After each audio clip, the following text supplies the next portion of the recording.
नमस्कारम friends. आज हम रश्मिरथी काव्य पाठ स्टार्ट करने जा रहे हैं।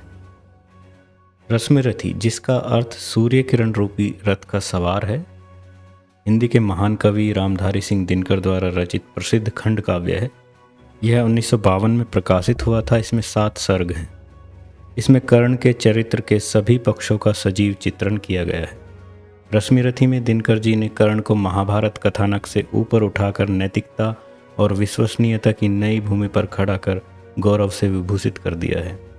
रश्मिरथी में दिनकर जी ने सारे सामाजिक और पारिवारिक संबंधों को नए सिरे से जांचा है, चाहे गुरु शिष्य संबंधों के बहाने हो, चाहे अविवाहित मातृत्व और विवाहित मातृत्व के बहाने हो, चाहे धर्म के बहाने हो, चाहे छल प्रपंच के बहाने। युद्ध में भी मनुष्य के ऊंचे गुणों की पहचान के प्रति ललक का काव्य है रश्मिरथी। रश्मिरथी यह भी संदेश देता है कि जन्म अवैधता से कर्म की वैधता नष्ट नहीं होती। अंततः योग्य मनुष्य का मूल्यांकन उसके वंश से नहीं, उसके आचरण और कर्म से ही किया जाना न्याय संगत है। कर्ण महाभारत महाकाव्य का अत्यंत यशस्वी पात्र है। उसका जन्म पांडवों की माता कुंती के गर्भ से उस समय हुआ जब कुंती अविवाहिता थी। अतएव कुंती ने लोक लज्जा से बचने के लिए अपने नवजात शिशु को एक मंजूषा में बंद करके नदी में बहा दिया। वह मंजूषा अधिरथ नाम के सूत को मिली। अधिरथ के कोई संतान नहीं थी, इसलिए उन्होंने इस बच्चे को अपना पुत्र मान लिया। उनकी धर्मपत्नी का नाम राधा था। राधा से पालित होने के कारण ही कर्ण का एक नाम राधेय भी है। चलिए काव्य पाठ स्टार्ट करते हैं। रश्मिरथी, प्रथम सर्ग। जय हो जग में जले जहाँ भी नमन पुनीत अनल को, जिस नर में भी बसे हमारा नमन तेज को बल को। किसी व्रंत पर खिले विपिन में पर नमस्य है फूल, सुधि खोजते नहीं गुणों का आदि शक्ति का मूल। ऊंच नीच का भेद न माने वही श्रेष्ठ ज्ञानी है, दया धर्म जिसमें हो सबसे वही पूज्य प्राणी है। क्षत्रिय वही भरी हो जिसमें निर्भयता की आग, सबसे श्रेष्ठ वही ब्राह्मण है हो जिसमें तप त्याग। तेजस्वी सम्मान खोजते नहीं गोत्र बतला के, पाते हैं जग में प्रशस्ति अपना करतब दिखला के। हीन मूल की ओर देख जग गलत कहे या ठीक, वीर खींच कर ही रहते हैं इतिहासों में लीक। जिसके पिता सूर्य थे माता कुंती सती कुमारी, उसका पलना हुआ धार पर बहती हुई पिटारी। सूत वंश में पला चखा भी नहीं जननी का क्षीर, निकला कर्ण सभी युवकों में तब भी अद्भुत वीर। तन से समर सूर मन से भावुक स्वभाव से दानी, जाति गोत्र का नहीं सील का पौरुष का अभिमानी। ज्ञान ध्यान शस्त्रास्त्र शास्त्र का कर सम्यक अभ्यास, अपने गुण का किया कर्ण ने आप स्वयं सुविकास। अलग नगर के कोलाहल से अलग पुरी पुरजन से, कठिन साधना में उद्योगी लगा हुआ तन मन से। निज समाधि में निरत सदा निज कर्मठता में चूर, वन्य कुसुम सा खिला कर्ण जग की आंखों से दूर। नहीं फूलते कुसुम मात्र राजाओं के उपवन में, अमित बार खिलते वे पुर से दूर कुंज कानन में। समझे कौन रहस्य प्रकृति का बड़ा अनोखा हाल, गुदड़ी में रखती चुन चुन कर बड़े कीमती लाल। जलद पटल में छिपा किंतु रवि कब तक रह सकता है, युग की अवहेलना सूरमा कब तक सह सकता है। पाकर समय एक दिन आखिर उठी जवानी जाग, फूट पड़ी सबके समक्ष पौरुष की पहली आग।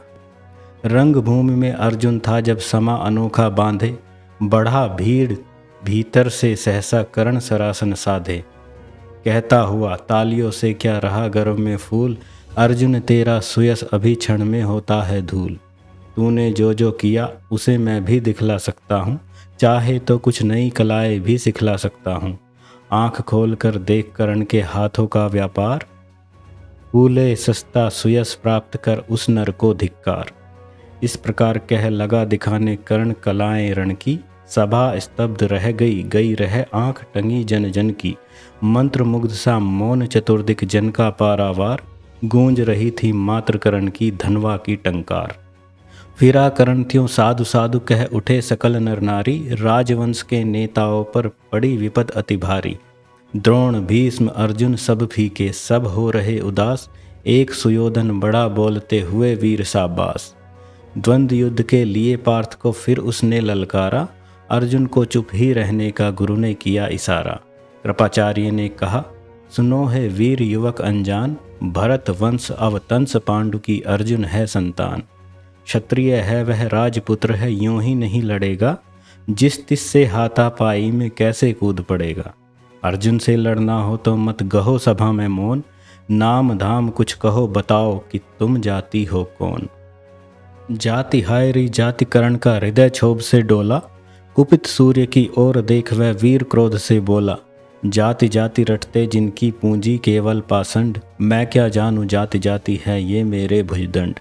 ऊपर सिर पर कनक छत्र भीतर काले के काले, शर्माते हैं नहीं जगत में जाति पूछने वाले। सूत पुत्र हूँ मैं लेकिन थे पिता पार्थ के कौन, साहस हो तो कहो ग्लानि से रह जाओ मत मौन। मस्तक ऊंचा किए जाति का नाम लिए चलते हो, पर अधर्म में शोषण के बल से सुख में पलते हो।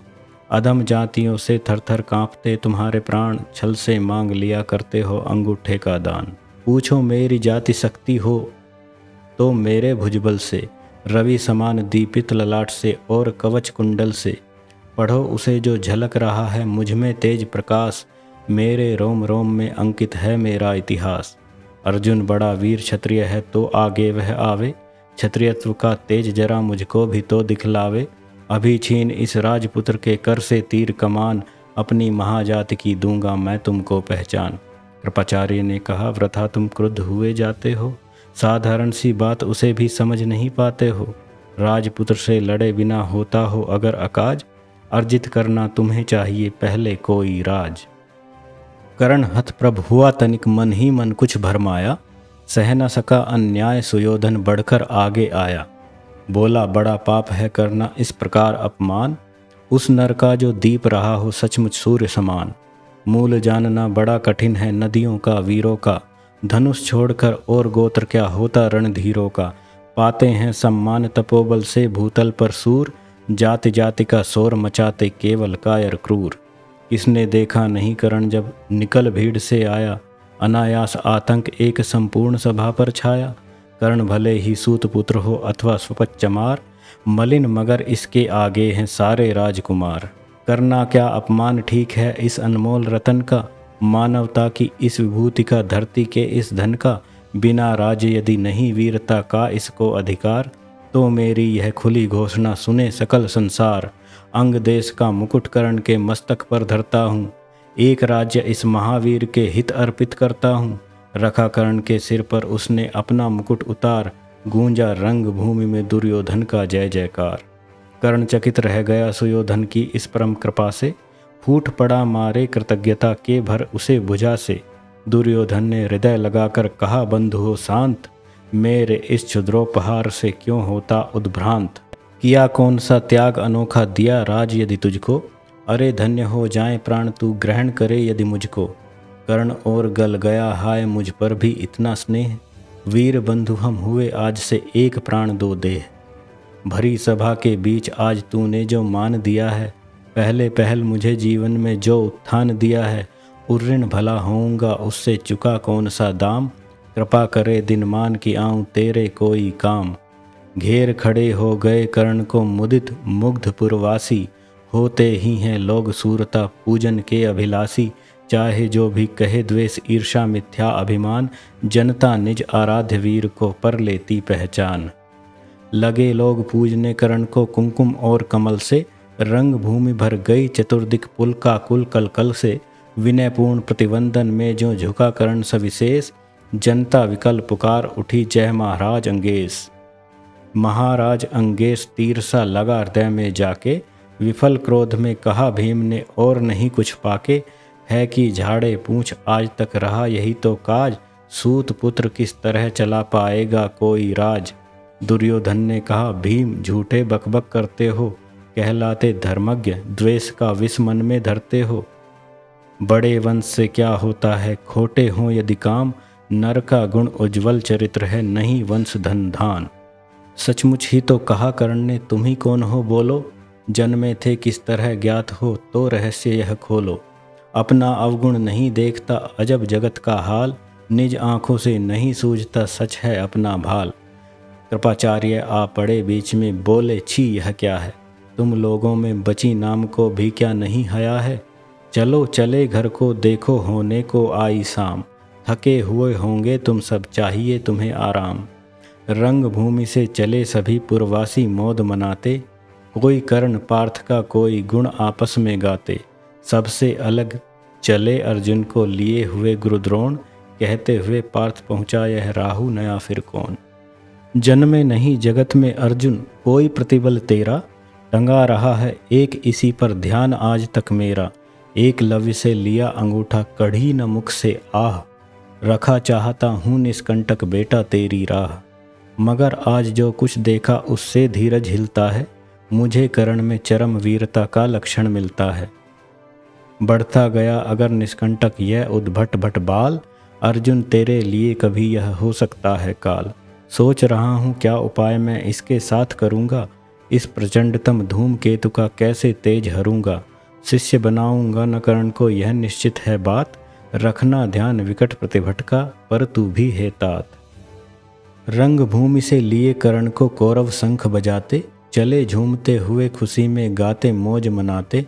कंचन के युग शैल शिखर सम सुगठित सुघर सुवर्ण, गलबाही दे जले परस्पर दुर्योधन और कर्ण। बड़ी तृप्ति के साथ सूर्य शीतल अस्ताचल पर से, चूम रहे थे अंगपुत्र का स्निग्ध सुकोमल कर से। आज न था प्रिय उन्हें दिवस का समय सिद्ध अवसान, विरम गया क्षण एक क्षितिज पर गति को छोड़ विमान। और हाय निवास चला वापस जब राजभवन को, सबके पीछे चली एक विकला मसोसती मन को। उजड़ गए हों स्वप्न की जैसे हार गई हो दांव, नहीं उठाए भी उठ पाते थे कुंती के पांव। तो यहाँ हमारा प्रथम सर्ग समाप्त होता है। धन्यवाद।